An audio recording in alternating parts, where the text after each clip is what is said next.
अगर हम जो है वो बीटा ऑक्सीडेशन के हमारे पास क्लिनिकल्स देखें तो हम कहते हैं हमारे पास सबसे पहला जो होता है वो हमारे पास होता है कार्निटीन डेफिशिएंसी। हम कहते हैं ये हमारे पास जो है वो इसलिए हो सकती है कि हमारे पास या तो डिक्रीज सिंथेसिस हो रही होती है हमारे पास कार्निटीन की, या हमारे पास रीनल जो है किडनी से हमारे पास लीक हो रहा होता है कार्निटीन। हम कहते हैं ऐसे पेशेंट्स में हमारे पास हीमोडायलिसिस हो रही है, ठीक है, उनकी डायलिसिस हो रही है तो उसमें भी हमारे पास कार्निटीन की डेफिशिएंसी आ रही होती है। तो हम कहते हैं हमारे पास हाइपोग्लाइसीमिया होगा क्योंकि हमारे पास फैटी एसिड ऑक्सीडेशन नहीं हो रही, तो हमारे पास एनर्जी जो है वो प्रोड्यूस नहीं हो पाएगी, जिस वजह से हमारे पास हाइपोग्लाइसीमिया होगा। मोस्ट सिग्निफिकेंट हमारे पास मैनिफेस्टेशन है ट्राइग्लिसराइड, क्योंकि हमारे पास उनकी ऑक्सीडेशन नहीं हो पा रही तो इसकी हमारे पास एक्यूमुलेट होंगे, मस्कुलर वीकनेस होगी, ठीक है। ओरल हम कहते हैं हमारे पास सप्लीमेंटेशन दे सकते हैं, इसमें हमारे पास कार्निटीन जो है वो प्रेजेंट हो। फिर हम कहते हैं हमारे पास जो सेकंड होता है वो हमारे पास होता है कार्निटीन पाल्मिटाइल ट्रांसफरेज जो एंजाइम होता है उसकी डेफिशिएंसी हो जाए। हम कहते हैं जो अगर 1 की अगर हमारे पास डेफिशिएंसी होगी तो वो मेनली हमारे पास लिवर को हमारे पास जो है वो अफेक्ट करेगा, रिड्यूस कर देगा फैटी एसिड की ऑक्सीडेशन एंड कीटोन बॉडीज़ की फॉर्मेशन को प्रमोट करेगा और हाइपोग्लाइसीमिया कॉज करेगा। हमने पहले ही पढ़ा था कि हमारे पास जो कार्निटीन शटल होता है उसमें हमारे पास जो CPT1 होता है ना वो क्या करेगा, जो फैटी एसिड कोए है उसमें से कोए निकालेगा और कार्निटीन अंदर डाल देगा।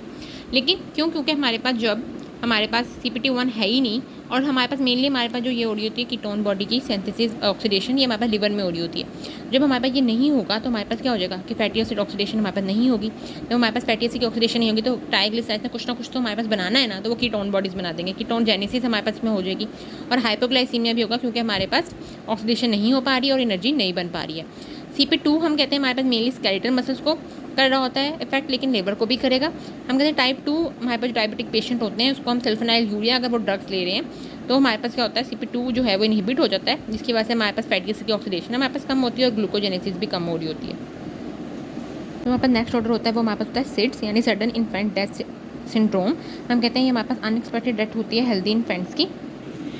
हम कहते हैं हमारे पास इसमें क्या होता है कि हमारे पास जो फर्स्ट हमारे पास ऑक्सीडेशन हो रही होती है after entering into the mitochondria, हमारे पास एसाइल कोए डिहाइड्रोजिनेज होता है उसकी हमारे पास डेफिशिएंसी हो जाती है, जिसकी वजह से हमारे पास जो है ना वो जो फैटी एसिड ऑक्सीडेशन होती है वो हमारे पास नहीं हो पा रही होती। क्योंकि हम कहते हैं हमारे पास जो इन्फेंट्स होते हैं उसके अंदर प्रिंसिपल सोर्स ऑफ एनर्जी जो होता है वो हमारे पास ग्लूकोज होता है, लेकिन आफ्टर कुछ घंटे के बाद हमारे पास क्या होता है कि ग्लूकोज का लेवल हमारे पास कम हो जाएगा और हमें फैटी एसिड ऑक्सीडेशन जो है वो उसको इंक्रीज़ करवाना है ताकि हमारे पास एनर्जी की डिमांड्स को मीट कर सकें। जब हमारे पास फैटी एसिड ऑक्सीडेशन नहीं हो पाएगी तो हमारे पास जो है वो सडन जो है वो हमारे पास डेथ हो जाती है इन्फेंट्स की। और हमारे पास बीटा ऑक्सीडेशन इसलिए नहीं हो पाती क्योंकि हमारे पास जो एसाइल कोए डिहाइड्रोजिनेज एंजाइम था, मेनली हमारे पास जो मीडियम चेन फैटी एसिड की ऑक्सीडेशन हो रही होती है उसके अंदर जो हमारे पास एंजाइम था एसाइल कोए डिहाइड्रोजिनेज वो हमारे पास जो है वो एब्सेंट होता है। हम कहते हैं ये हमारे पास बहुत ज़्यादा प्रिवेलेंट डिजीज़ है, जहाँ तक कि फिनाइलकोटोन्यूरिया से भी हमारे पास जो है वो ज़्यादा है। इसमें हम कहते हैं हमारे पास पहले वॉमिटिंग हो रही होती है, कोमाटोज में हमारे पास पेशेंट चला जाता है और फिर एट द एंड हमारे पास यहाँ पे इसकी डेथ हो जाती है। फिर हमारे पास होता है जमैकन वॉमिटिंग सिंड्रोम, ठीक है। इसमें हमारे पास हाइपोग्लाइसीमिया, वॉमिटिंग, कन्वर्जन, कोमा वगैरह होता है। इसमें हम कहते हैं हमारे पास एक अनराइप एक्की फ्रूट होता है जो कि हम खा लेते हैं और इसके हमारे पास जो है वो amino acid toxic amino acid होता है, इसको हम कहते हैं हाइपोग्लाइसिन A। ये हमारे पास जो है वो इंजाइम एसाइल कोए डिहाइड्रोजिनेज जो कि हमने ऊपर इंजाइम पढ़ा था सेम, उसी को हमारे पास इनहिबिट कर देगा तो हमारे पास बीटा ऑक्सीडेशन ब्लॉक हो जाएगी, ठीक है, जिसकी वजह से भी हमारे पास डेथ हो सकती है या पहले हमारे पास वॉमिटिंग वगैरह होगी क्योंकि ये हमारे पास मेनली एडल्ट्स में होगी क्योंकि हमारे पास